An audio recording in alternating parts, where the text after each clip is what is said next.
Hello, good afternoon and welcome to the Midday News on 3FM 92.7. My name is Beatrice Adu. The news is also live on Kazmi 107.1 FM and across the world at 3news.com. Coming up in the next 30 minutes. President John Mahama names Prosper Bani, COP retired Kofi Boakye and Charles Kipo in key national security appointments. We'll give you details of these appointments aimed at strengthening national security.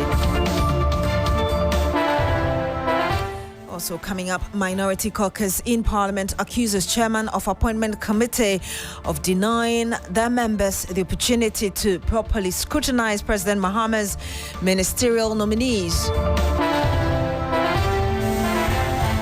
Much later on the program, West African Gas Pipeline confirms it will postpone its scheduled routine maintenance work. We'll engage an analyst on what this means and must be done in the long run to reduce reliance on gas from the east.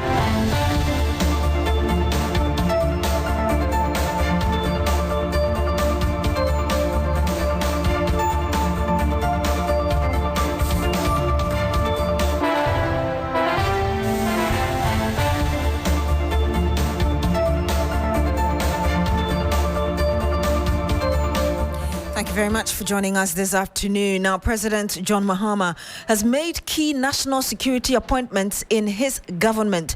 A statement signed by the acting spokesperson to the president, Felix Kwatiofosu, said that the appointments reflect President Mahama's commitment to enhancing national security and ensuring safety of citizens. So let me run you through the names. National Security, the National Security Advisor to the President, per the information we have, goes to Prosper Douglas Bani. We also do have DCOP Abdul Osman Razak as the National Security Coordinator. COP Nathan Kofi Boakye retired as Director of Operations at the Presidency to oversee operational effectiveness in security matters. Also Charles Kipo as Director General of National Intelligence Bureau. Noble Crosby Annan has the profile of these appointees. He joins me live in the studio now. Noble, let's start with Prosper Bani, who has been selected as the National Security Advisor to the President. Well, Beatrice, all these people highly qualified, efficient enough to deliver on the mandate that has been handed over to them. Starting with Prosper Bani, who is being appointed the National Security Advisor to the President. We know that he is a BNI officer and he has many years of local and international experience in the country and outside the country, belonging to also a member of various security groups in and out of the country. He's worked in various positions and handled several specialized portfolios in the area of security and intelligence, security governance and political governance. So he comes to the table with some element of governance and administration as well. He's a former Chief of Staff, governance area, and he's a former Interior Minister. All that experience will be needed in his new role as a National Security Advisor to the President. His main duty is to advise the President on all things security, from head to toe, everything security, the go-to advisor of the President. And we have DCOP Abdul Osman Razak going for the National Security Coordinator.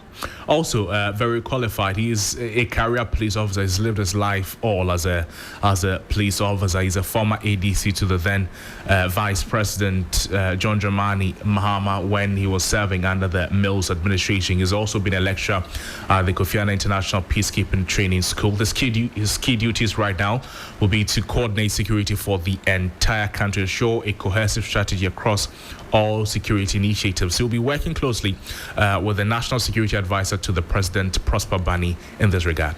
What should we expect from the Director of Operations at the Presidency, who is to oversee operational effectiveness in security matters? And that position has been given to COP Nathan Kofi Boakye, retired former Ashanti Regional Police Commander. Well, COP Nathan Kofi Boakye has been in the news for a very long time. Remember that even before Dampare became IGP, from the time of James Opombueno, as well as the IGP before James Opombueno, he was in the mix of people qualified enough to head the Ghana Police Service. His career has also been that of police office. He is a lawyer, by the way. That is something that a lot of people do not know, and he's held various leadership roles in the Ghana Police Service. And he's known I think at the point he was Director of Legal even for the Police Service. Exactly, yes. He's known for arresting notorious and dangerous criminals in Kumasi party in the Ashanti region. They call him the pardon my French, no-nonsense man. He will deal with you with the force that he has at his disposal. He is equally very qualified. That's how he's coming under operations, the day-to-day running of the presidencies for specific targets, specific initiatives and all of that. So he will deal with these things because of his role as Director of Operations at the President. Some say this may be some compensation. Maybe it is or maybe it is not. But his role also... Because he was qualified for the IGP position, yes, and he wasn't given. A couple of times ago, and he was not giving. It should also tell you that the next IGP decision to be made by the President, all these people will have a say in who becomes the next Inspector General of Police, whether Dr. Dampare continues or somebody else takes the office. Indeed. And the last but not the least here, in terms of the names given by the Presidency today, we have Charles Kipo, who is going to be the Director General of the National Intelligence Bureau. What do you know about him? This is a portfolio, a position that fits him so well because in his life he has been a career intelligence officer. He served as the head of surveillance for many years for many institutions, picking intelligence, counterintelligence for various agencies as well. He's served under Yao Donko as well as Atobra Kweku. He's worked with a serious Yao Donko, the former National Security Coordinator. Exactly. He's worked with a serious fraud office and now Yoko before joining the BNI. So he's had all of these experiences, bringing them to the fore. And until his appointment, he held the position as both the administrator and key strategy and intelligence decision-making icon at the BNI. And he did his best in that regard. He's intelligent and calmly astute in the area of security intelligence. That is why this is like a straight jacket for him, Director General, National Intelligence Bureau, because that is what he's been doing all his life. Thank you very much, Noble Crosby Annan, for bringing us these details regarding these individuals named to head various security agencies. And if you're just joining us, some 8 minutes past the hour of 12, we're bringing you the information about President Mahama's latest appointments in the key national security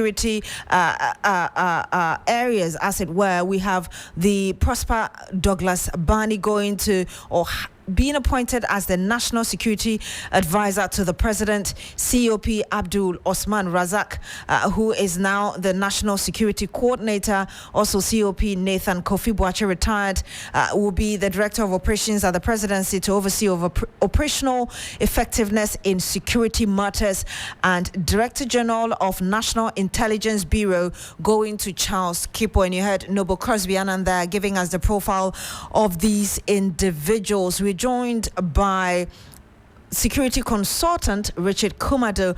He joins us on the phone. Good afternoon to you, sir. Thank you so much for joining us.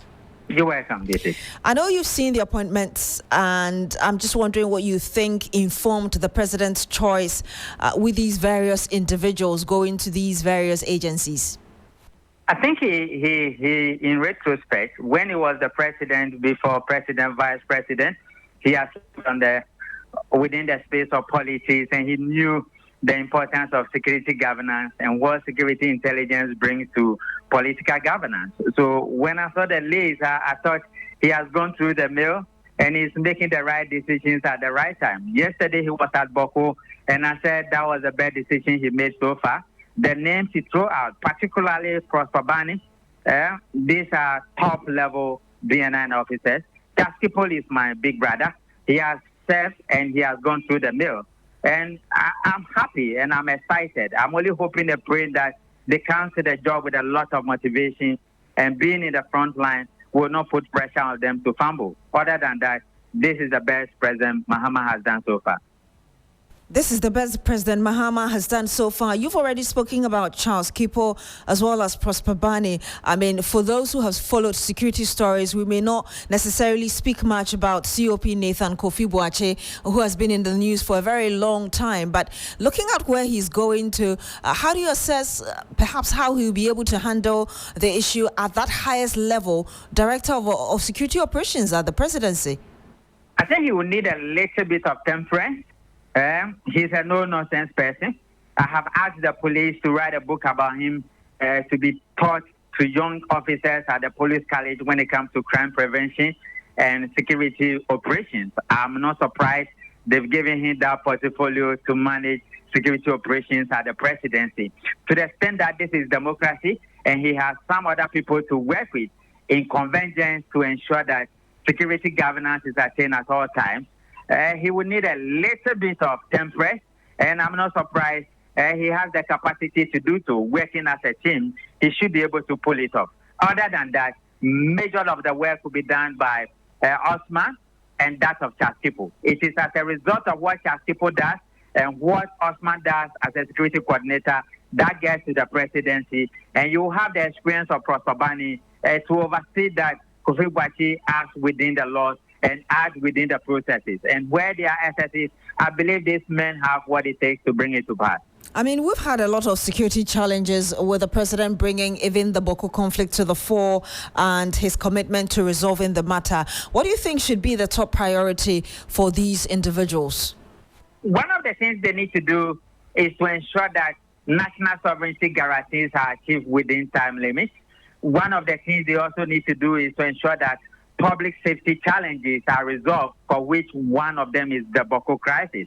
One of the things they need to do is to ensure that they have work in a manner that ensures that national security interest and security intelligence interest is achieved within the time frames and within the working environment. If they are able to do this four I have listed, then people will clap for them. Other than that, there could be some challenges along the way, particularly cohesion, teamwork, and the infights that could come at any point in time. If they are able to avoid that and they work as a team in one big family with a determination to ensure that whatever assignment has been assigned to them, they work within the way to achieve it, we will be fine. A lot of the time we have, of course, the president appointing these heads, but again, the other argument is that security chiefs in particular are supposed to work independently without political influence or anything that could undermine the national interest, as it were, as opposed to political interest. How would you expect that to be done? What kind of relationship would you expect them to have, just so we have the national interest at heart, although it is a president representing a political party or coming from a political party that appointed them? The President Mahama is tactical again, and that is what people like about him or people don't like about him. You cannot predict him. One of the two appointments he deliberately left out of this list is who becomes the IGP and who becomes the Minister of Interior, because virtually everything these guys will do will be thrown into the public space, and it goes directly into the chairs of the IGP and Minister of Interior. But you can trust the independence and the integrity of Chaskipo, my brother. We are professionals and we are independent in what we do. We might work within the political arena and do some jobs for political parties and for political interests, but we still remain professional. And that is what we bring to the table. I am very sure in my mind that Chaskipo will do his work as a professional, and Prosper Bani must speak as a professional, because that is who he is. If the two of them can pick up the fight and act as professional, then the rest will be left for Minister of Interior and the Director of Operations at the police headquarters, together with what the IGP does. And that is where the challenge is. If those three people, Director of Operations at the police headquarters, the IGP and the Minister of Interior, can work together as a team, they will always have the support of these four people the president has appointed, because this is predominantly, Kofi Boakye doesn't come to the fore. He deals with operations at the presidency. So you cannot be talking of conflict of interest. And what the rest of them will do, the three of them, is a structured environment. The processes are structured, the procedures are structured, and it has little to do with politics. Where the political game is played is within the Director of Operations at the police headquarters, the IGP and Minister of Interior, and that is where the eyes must be. President Mahama deliberately, once again, left out those names, and he wants to see the public reaction before he throws it out. Let's hope and see what he does next. Let's hope and see what he does next. Thank you very much, Mr. Kumado, for speaking to us. And you had Richard Kumado. He's a security consultant. And let's stay with the president, because he's set to invite the overlord of the Mampurugu traditional area to the seat of government as he prioritizes restoring peace to Boko. The president has also hinted of holding talks with the Asantehene Otumfuo Osei II as a mediator in resolving the age-old conflict.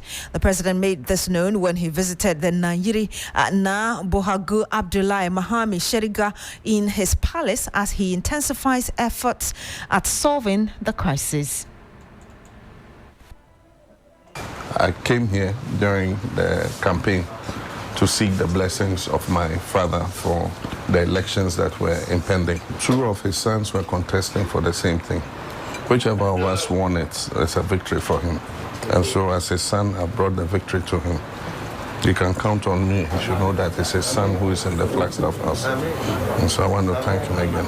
But I know that my father has not been sleeping because of what is happening in Boko and what is happening in Wale Wale. And so it's giving him sleepless nights. So during the campaign, I made a promise that bringing peace will be one of my major priorities. And so it's exactly 1 week since I was sworn in. And this is my first major assignment out of Accra. It shows how important this matter is to me.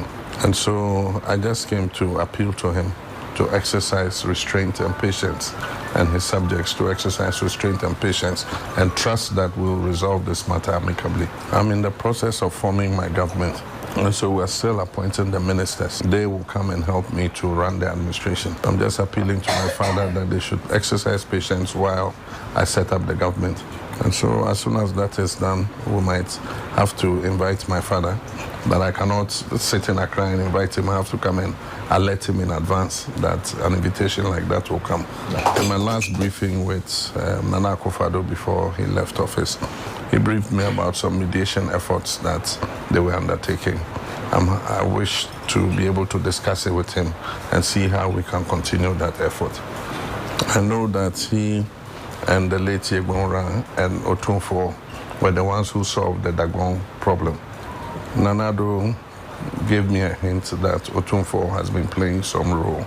And so I'm supposed to be with Otunfo on the 19th of this month. So when I go, it's one of the issues I'll discuss with him. And whatever comes out of it, I will inform my father. So I thank him very much. And I wish him good health. May God continue to give him long life so that he will stay to look after us. And you heard that President John Mahama, and the presidency has also issued a directive for the immediate recall of all diplomatic and service passports issued under the previous administration. The directive, signed by the Secretary to the President, Dr. Callistus Mahama, on Tuesday, January 14, 2025, and addressed to the Chief Director of the Ministry of Foreign Affairs, explains that the move is part of efforts by the Mahama government to streamline the issuance of official travel documents and ensure their proper use in line with national and international standards. It also aims to safeguard the integrity, of Ghana's diplomatic engagements by preventing the misuse of these high-level passports. Therefore, if you are a holder of a diplomatic or service passport issued under the previous government, take note of the following. The Ministry of Foreign Affairs has been tasked with notifying you to return your passport. A compliance deadline of January 24, 2025 has been set for all concerned individuals to return the passports. A thorough verification process will be undertaken to ensure that the returned passport meets the current eligibility criteria for issuance. Diplomatic and service passports are typically reserved for government officials, diplomats, and certain high-ranking individuals representing the country on official business. That misuse can pose significant security and reputational risks for the country.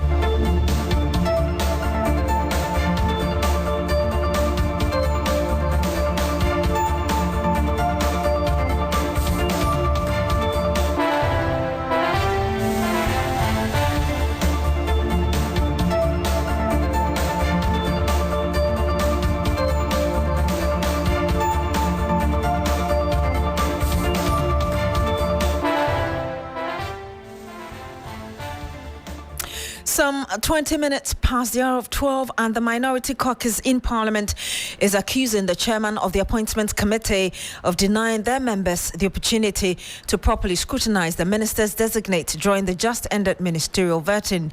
They're further accusing the Finance Minister designate Dr. Kaysel Attoforson of not providing a clear-cut plan for the payment of academic fees for tertiary and senior high school students as captured in the NDC's 2024 manifesto. And let's hear what they've been saying so far. In Article 78(1), an Appointments Committee of Parliament met to consider the vetting of 3 ministerial nominees for the positions of Finance Minister Designate, Energy Minister Designate, and Minister for Justice and Attorney General Designate. By the practice of the House, these nominees could have been waited for about 3 weeks to enable the committee to obtain comments from the public. However, in the interest of national development, we waived the privilege to allow the process to proceed. We cooperated with the majority side for a smooth process. However, there are a few observations that we made during the process that we feel obliged to share with the general public. I shall share some of the general overviews. The notice of the nominations was received by the Right Honorable Speaker on January 9th, 2024, and was subsequently referred to the Appointments Committee. Acting in good faith, the minority fully committed to the process. This commitment stemmed from our desire to ensure that President John Dramani Mahama had the opportunity to shape his government without delay.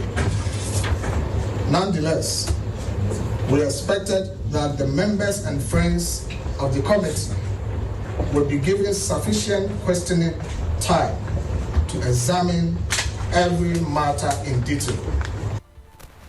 The minority also raised issues about, or some concerns about taxes. Just health professionals, security officers, and all essential service providers. Is it going to affect infrastructure in the road sector, education sector, health sector, and agriculture sector? Is it going to affect ongoing road projects? Is it going to affect youth employment? Is it going to affect social safety nets for the Ghanaian people? Ghanaians need to know. The minister designates unconvincing responses regarding how he intends to make up for the revenue shortfalls leave us with no choice but to think that he will scrap these taxes but introduce new ones, perhaps more draconian than those he will scrap. We cannot give with his right hand and take back with his left hand. The integrity of the finance minister designate was again called into question when he provided incorrect data in response to a question about some misleading data he had used in 2019. The minister designate clearly sought refuge in IMF data, which turned out to be different from what he presented. When he realized that his own data could not substantiate his case, he claimed he was being charitable by providing a lower figure for the fiscal deficit of 6.1% for 2016. Let's also hear what the minority had to say on the establishment of the oral team. Our advice from the minority is to boycott any invitation from the oral team. We are not going to be part of it because we believe that there are constitutionally established bodies that can investigate any so-called misdeeds of the government. What are they doing? What they are doing is to go about disturbing people, entering homes, taking vehicles, seizing vehicles, and more or less taking over lands from people who have genuinely purchased land. What the former government officials have done is to acquire properties that legally they were acquired. No illegality has taken place.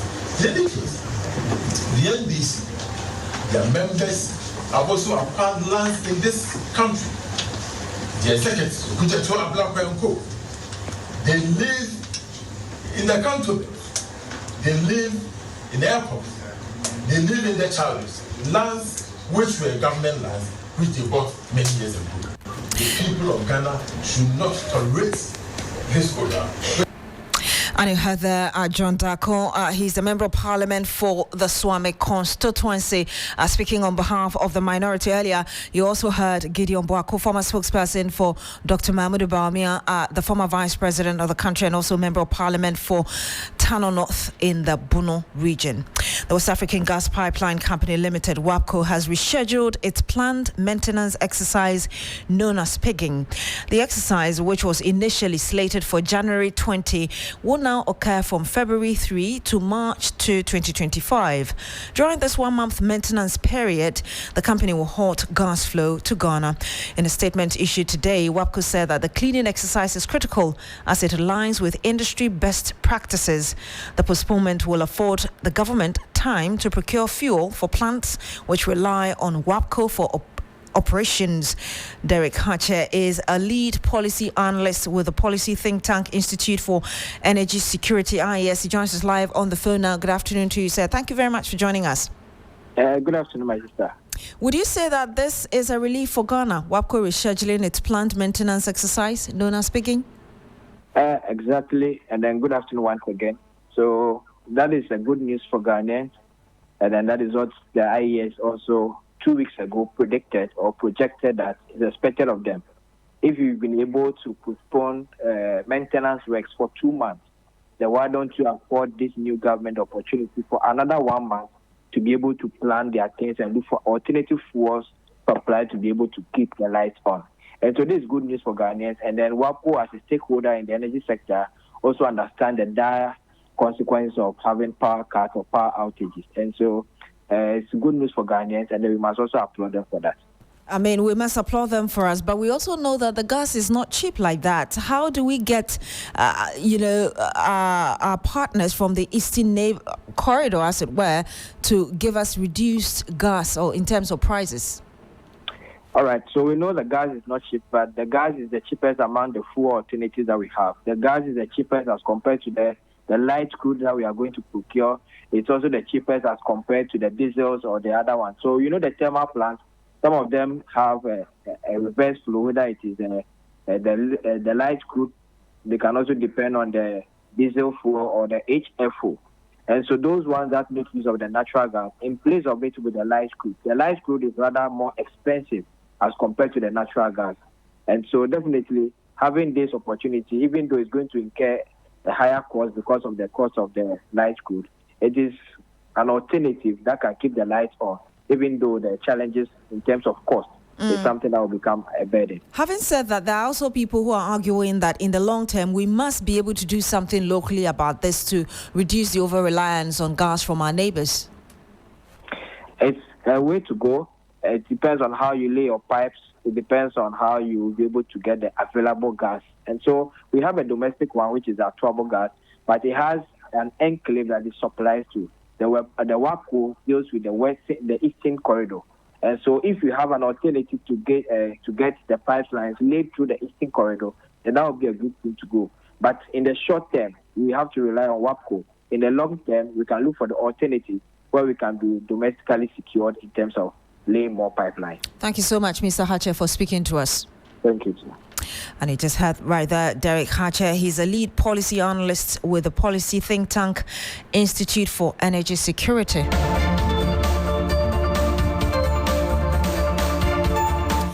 And that's it for the news here on True FM 92.7. My name is Beatrice Adu. Thank you very much for joining us today. Log on to shrenews.com for more news. Have a good afternoon.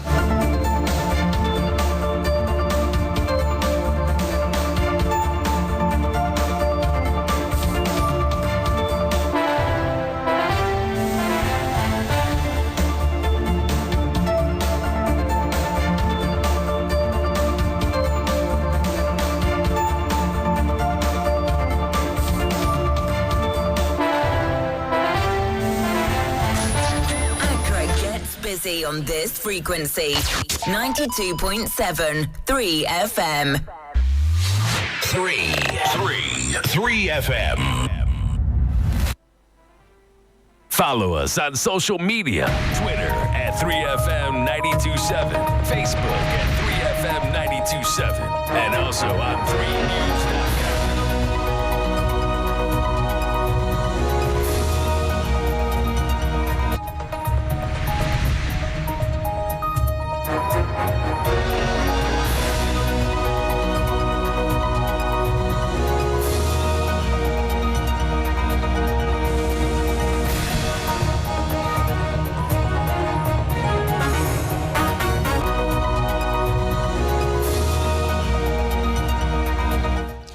Hello, good afternoon, and welcome to Business Daily here on 3FM 92.7. My name is Midu Affolin. Coming up, President John Dramani Mahama appoints Justina Nelson as acting chief executive of Minerals Income Investment Fund barely 24 hours after terminating appointment of Edward Nanayao Kranting.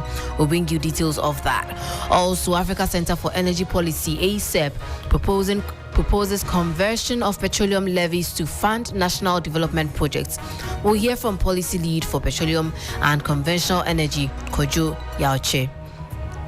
Plus, fuel prices projected to increase on January 17, 2025 due to the cedi's depreciation and rising global crude prices. We have details of these and more lined up for you. Please stay.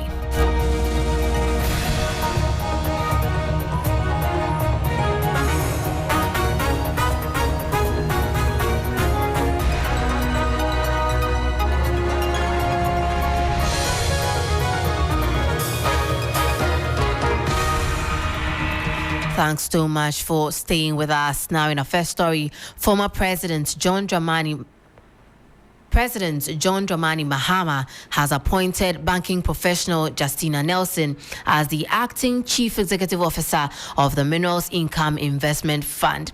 This comes barely 24 hours after termination of the appointment of Edward Nanayao Kranting. The following Business News Desk report has more. President John Dramani Mahama has named Justina Nelson as the acting chief executive officer of the Minerals Income Investment Fund, MIF. A statement issued by the acting presidential spokesperson, Felix Kwachiofosu, on Tuesday, January 14, announced the decision. Justina Nelson, a seasoned banking professional, brings over 20 years of experience in the financial sector. She currently serves as group head at Zenith Bank Ghana Limited, overseeing the energy and commercial banking sectors. Her appointment is expected to bolster MIF's operations and drive its strategic objectives. The Minerals Income Investment Fund, MIF, is a government agency in Ghana established under the Minerals Income Investment Fund Act 2008, Act 978. Its primary mandate is to manage and invest Ghana's mineral royalties and other related revenues to maximize their long-term value for the country. You had a 3 Business News Desk report on President John Dramani Mahama appointing banking professional Justina Nelson as acting chief executive of the Minerals Income Investment Fund barely 24 hours after terminating the appointment of Edward Nanayao Kranting. Now, the Africa Center for Energy Policy, ASEP, has put forth a proposal to convert specific levies and margins on petroleum products into tax revenues, aiming to fund national development projects. The proposed levies include the Unified Petroleum Price Fund, Burst Margin, Fuel Marking Margin, and Cross-Subsidy Margin. According to Kojo Yaoche, policy lead for petroleum and conventional energy at ASEP, this move could generate an additional 6.3 billion cedis annually. The revenue could be channeled into critical infrastructure and social programs such as the Free Senior High School Initiative or major highway development to boost national connectivity. This proposal comes as Ghana seeks to optimize its tax revenue and fund development projects.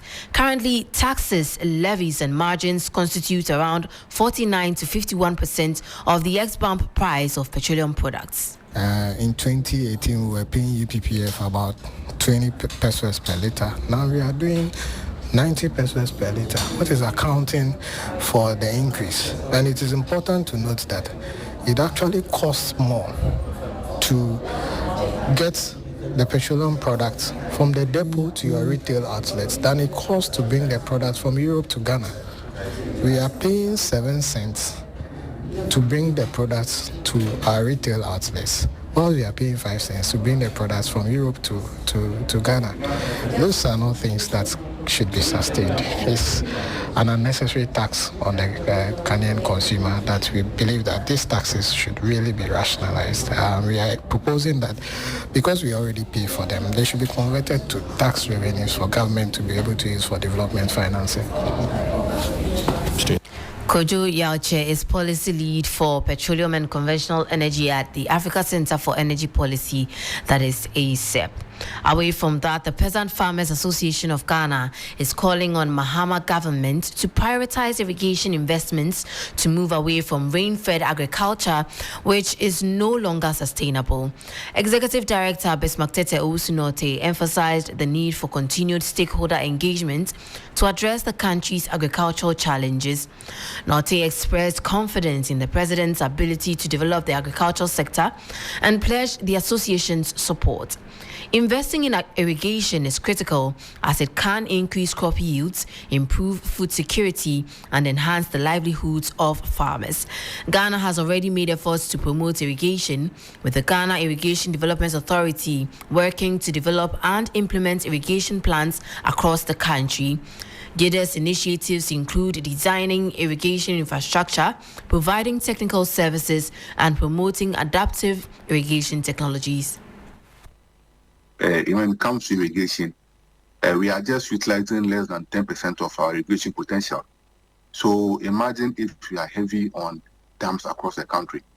Imagine if we are able to harness the water in the water lake to create a system where we can dam the whole water lake to ensure that farming across water lake is enhanced. Imagine what that will do to us. Imagine what will happen if you're able to complete the Palong Waterfalls Dam.